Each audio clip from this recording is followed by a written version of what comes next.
Et merci aux équipes de FAS et particulièrement à Clémence pour l'invitation et l'organisation de ce séminaire. Ça va être l'occasion pour moi de vous présenter la démarche globale de l'expérimentation Cité de l'Emploi.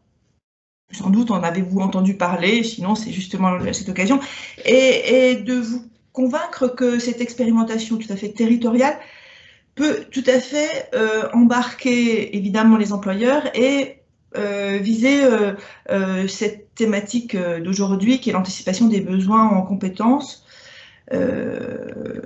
notamment à destination des publics qui résident dans les quartiers politiques de la ville, puisque la NCT porte l'ensemble des mesures qui visent à l'amélioration de la qualité de vie, d'emploi des résidents des QPV. Voilà, donc merci. Ah, évidemment, j'ai un problème. Petit problème technique, désolé, je ne peux pas passer. Si tu as besoin, Alix, je peux aussi les présenter si c'est là, si c'est plus facile. Oui, parce que là, voilà, ça a planté. Hop. Je suis désolée, hein, mais j'ai un... On peut passer à la diapo suivante, excuse-moi Clémence. Elle arrive tout de suite, voilà. Ouais, pardon.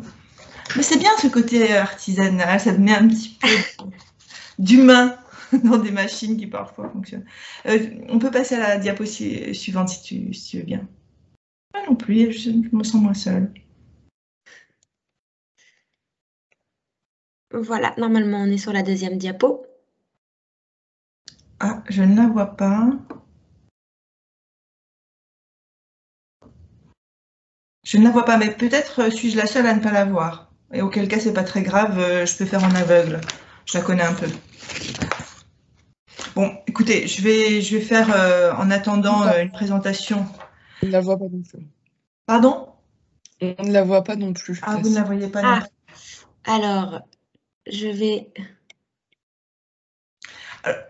En guise de propos liminaire, sur l'expérimentation globale, l'expérimentation donc a été lancée en 2019 suite à un constat assez commun d'indicateurs notamment de l'emploi qui, alors qu'ils étaient, souvenez-nous, c'était avant la crise sanitaire, les indicateurs étaient quand même plutôt favorables, sauf dans les quartiers politiques de la ville. Donc il a été question de renforcer les moyens d'accompagnement vers l'emploi des résidents des QPV à l'aide d'un accompagnement excessivement territorialisé qui embarquait l'ensemble des partenaires de la chaîne emploi-formation-insertion, c'est important, c'est-à-dire on verra derrière qu'on va au-delà du service public de l'emploi, on essaie d'embarquer toutes les institutions, toutes les associations, tous les employeurs et tous les habitants qui à un moment donné ont intérêt à interagir pour trouver les moyens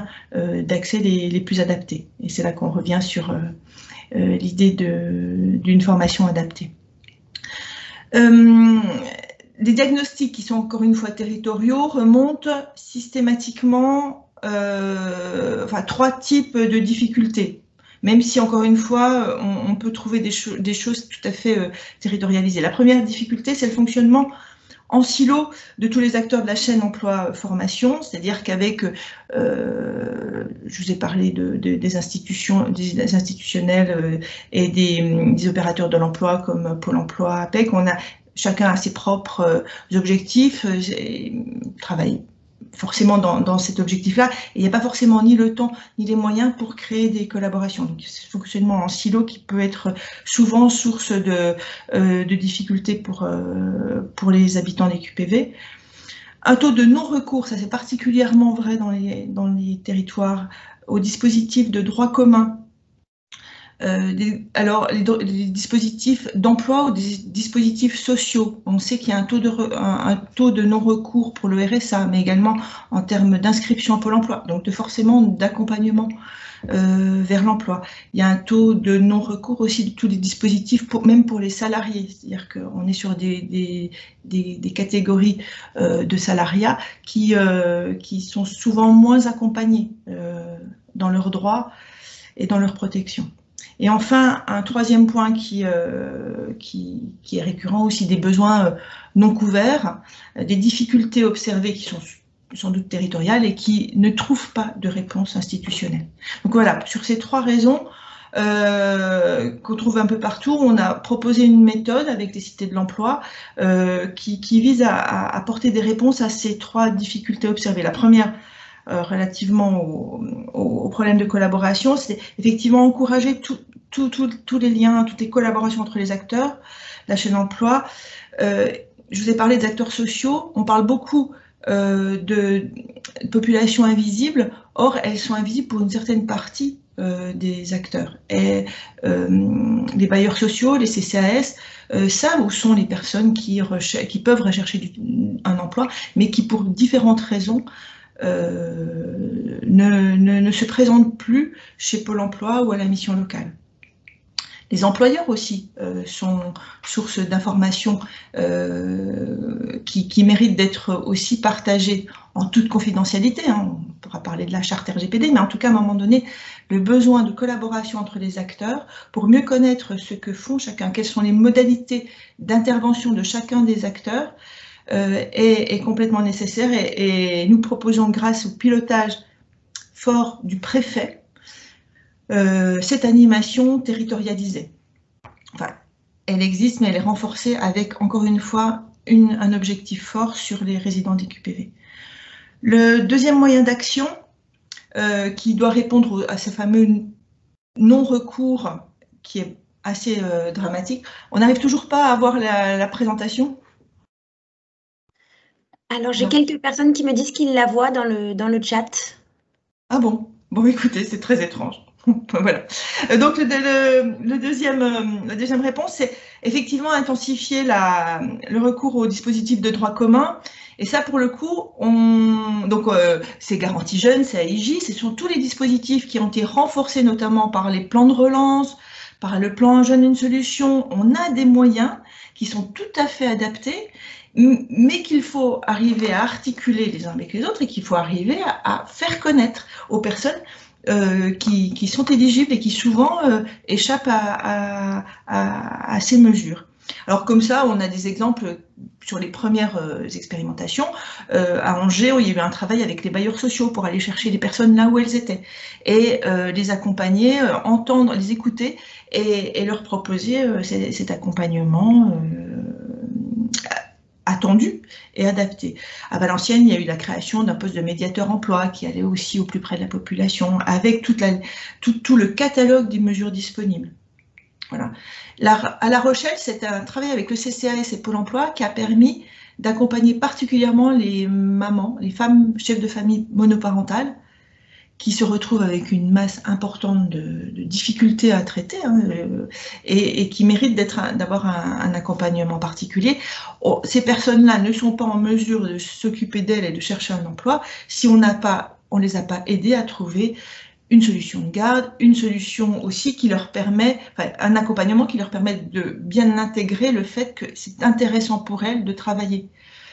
Que même si sur le moment ça nécessite un coût, un personnel, voire il peut y avoir un calcul qui n'est peut-être pas favorable à la reprise immédiate de l'emploi, et pour autant il faut bien arriver à les accompagner pour comprendre tout l'intérêt qu'elles ont à s'engager dans une recherche d'emploi. Et c'est là que c'est important qu'on travaille ensemble et à leur proposer des métiers et des compétences qu'elles sont en capacité d'aller chercher, qu'elles les remobiliser sur leurs propres compétences et leur ouvrir le champ des possibles sur les métiers qu'elles sont en capacité d'exercer.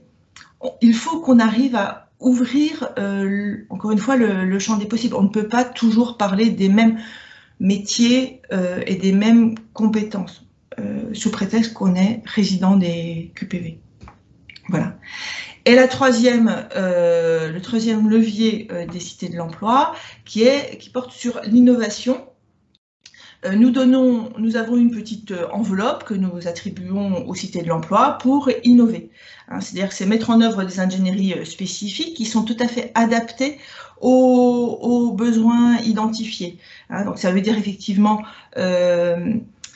alors il y a moins de moyens, mais il y a une charte des entreprises qui a été rédigée et signée par les entreprises de Maubeuge pour améliorer l'accueil. Bon, il y a effectivement un coût qui est très léger, mais en tout cas, il peut y avoir des moyens, notamment de la communication autour de ça.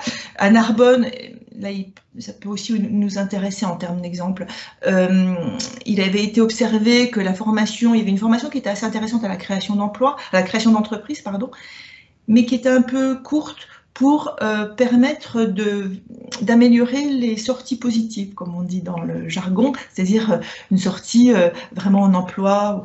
Et la dotation Cité de l'Emploi a permis d'allonger ce temps de formation, d'ajouter quelques modules et d'embarquer la région de manière à ce qu'elle fasse évoluer son catalogue de formation suite à ces retours qui avait été présenté par les opérateurs de la formation et par les habitantes particulièrement.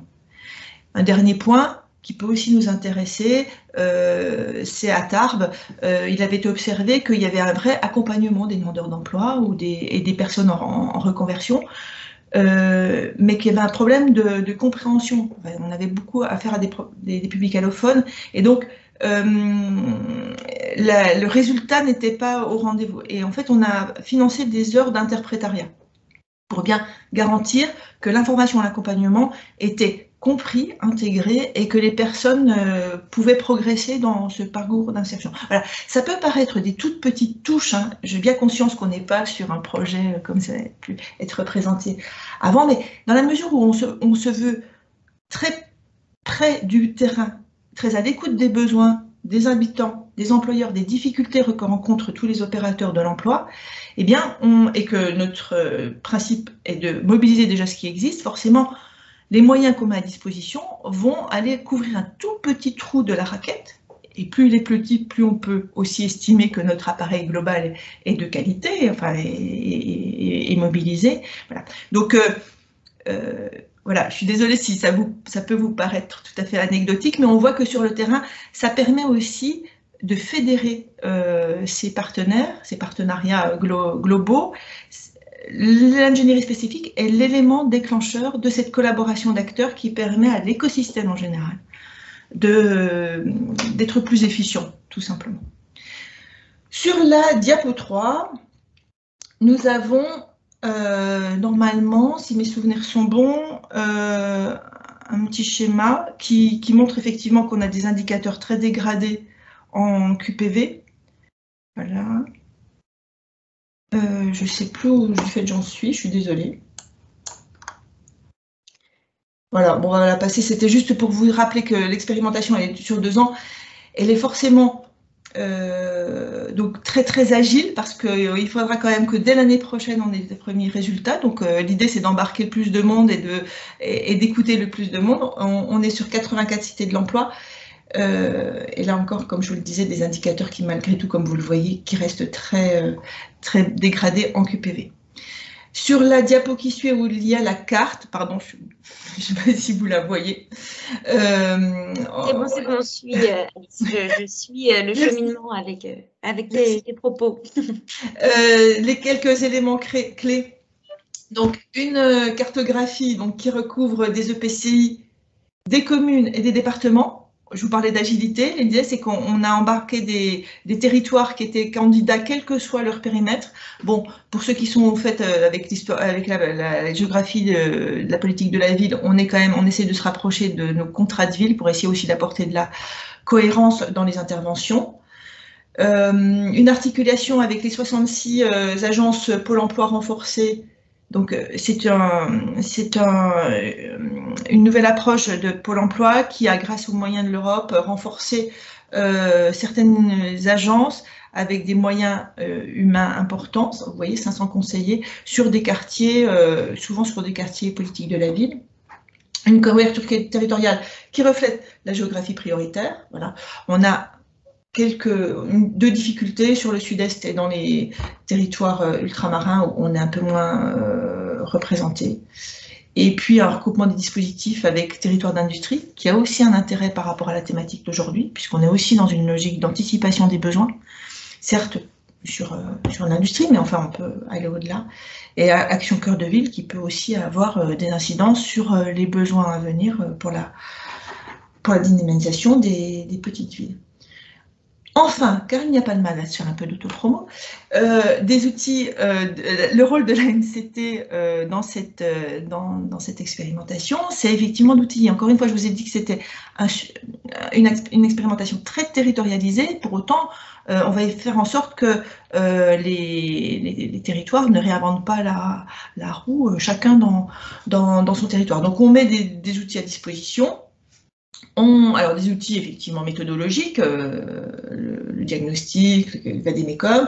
On propose des plateformes et des temps d'échange, de pratique, la création d'intelligence collective et tout ça.